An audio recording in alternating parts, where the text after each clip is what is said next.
First of all, you outrank most of them when you're there. You can tell them what to do. But it's harder to work with people from other agencies who are not impressed that you have eagles or stars on your collar. They got their own little act to do. But we needed to coordinate and work with people and cooperate. And I think what I was able to do, one of the things I'm proudest of, I was able to get everybody to work together towards a common goal, at least, where I was working, when I was working. That's not easy all the time, and that wasn't a situation where you can go down there and bark orders at people. That wasn't going to fly. We had somebody there one night like that, and we got him out of there. It just wasn't, it was hurting, not helping. That's something that's an attribute in many difficult situations that, you have to show some compassion. These are things you would think your parents, in a lot of ways, a lot of this stuff is done before you go to work, but that kind of stuff is important, regardless of what you're doing, I think, are you doing the best you can with the resources you have? Are you as knowledgeable as you could be for the job you've been given to do? And if those two things are there, then you probably should do a good job. If you don't have the resources, then you have got to go back and tell somebody that. But are you getting as much out of the team you've got working that you think you can, or what they're capable of doing? Then you're probably doing your job, regardless of what it is. I wanted to pick up and ask a couple questions about recovery in the trauma sense from this.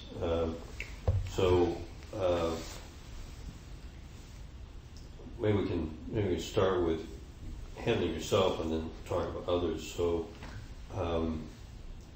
however much you'd be willing to say about your own handling of your own. Yeah, for me, I was so busy that I really didn't have time to give the whole situation a lot of thought. I had lost a lot of friends.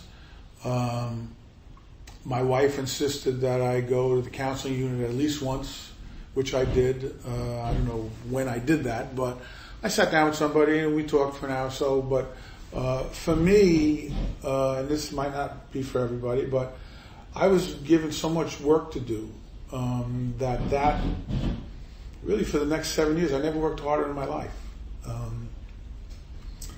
I was busy, and that's maybe medication for some people. I was really kept busy. I literally, about a year later, I went on the staff. A little thing. I didn't have a 2-week vacation for the next 7 years. I just worked. And that was fine with me. I loved it. But other people might need to talk. What we did bring in early on, and again, this might have been from the federal suggestion, there were counselors on the site, from the Red Cross and the Salvation Army too, that I can remember. Just like walking around. How you doing, guys? Whatever. Sit down when the guys would get a break, their meal break or whatever. Sit in the cafeteria and at St. John's opened up for us.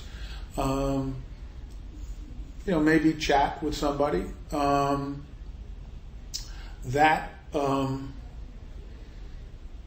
have a very good counseling unit within the fire department, but again, not ready to take that on, that type of thing. But they did get very good at it later on. I remember talking to our chief medical officer, and she said people handle these things differently. Like if you were like on the edge of a substance abuser, that probably pushed you over the top. Now you're going to, whatever you're misusing, you're probably going to misuse more of. That's a problem. Like I said, for some people they need, I know one guy never worked again. He was with his friend, another chief. He got killed. It overwhelmed him. He never worked again in the fire department. Just couldn't handle it. You know, and it took years for him to be able to have a normal conversation about it even. Everybody's different. I almost feel lucky that the work was there for me. You know, I got to live. I got to live in a situation where about half the people I was with were killed. I kind of, made a promise that I would do the best I could, after that. Mm-hmm. Particularly with the job. I basically said I would do whatever the job asked me to do for the rest of my career. And that's what I did. I never thought, Paul can, bear me out. A lot of times you say, okay, if I made battalion chief, I'd be a happy guy, or if they've ever made me the 1st Division commander, I'd be a happy guy. I never planned on being the chief of operations or in charge of anything. That wasn't what I was trying to do. I was very happy. I stayed in the field. Before that, I was in the field for 25 years. I never worked at headquarters. I didn't take any assignments. I didn't teach or anything like that, like some guys have. I was very content to just do my job in the field. So work was good for me. It worked out fine. But again, organized stuff, counseling unit for sure. You have to expand that. What we do now, even if there's fatalities, firefighter fatalities, in the smaller cities or even a village or a town, they have nobody on site to take this. We send our guys because we know they're going to have trouble. And then we sit with them and talk to them and say, okay, you're going to have trouble down the road. Guys aren't going to handle this so well.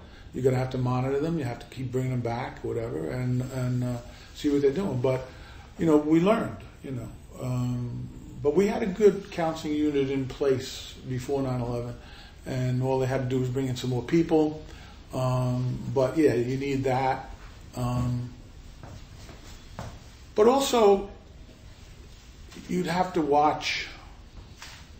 And again, I don't want to criticize because I don't know what they would have done differently. But if you got a really, like a dangerous situation, like we have a dangerous situation at a fire, we've been taught, even if, like, particularly if it's something like radioactive, you rotate your personnel, so you limit the risk, okay?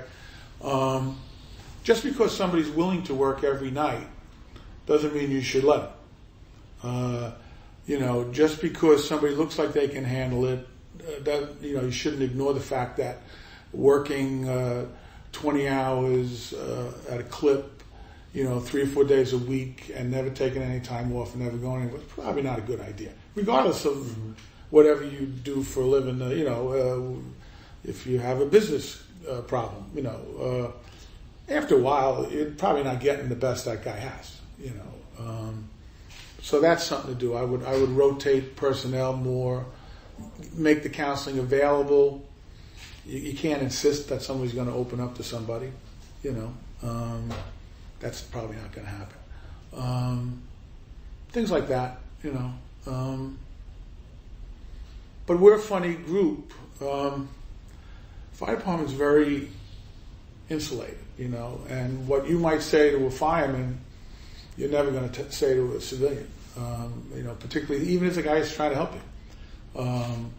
But so what we did was we hunkered down among ourselves a lot. A lot of our socializing turned into ourselves. That happens, but it's that kind of job anyway. Even without the 9/11 part of it, guys. If you see guys getting together, they're hugging and kissing each other. They're 70 years old, but they worked together 30 years ago, and that's the way they feel. When they haven't seen somebody in a while. That's just the way it is. So again, you do what you can do. You can do your job, and hopefully people are doing their job, and everybody who can be helped is being helped. But it's like I said, some people need heavy duty counseling, and some people need to talk to somebody once in a blue moon. Individuals are different. And it does sound your pledge about the job was your adjustment. I'm taking to handling. I don't know if it's an adjustment or maybe I think it was more of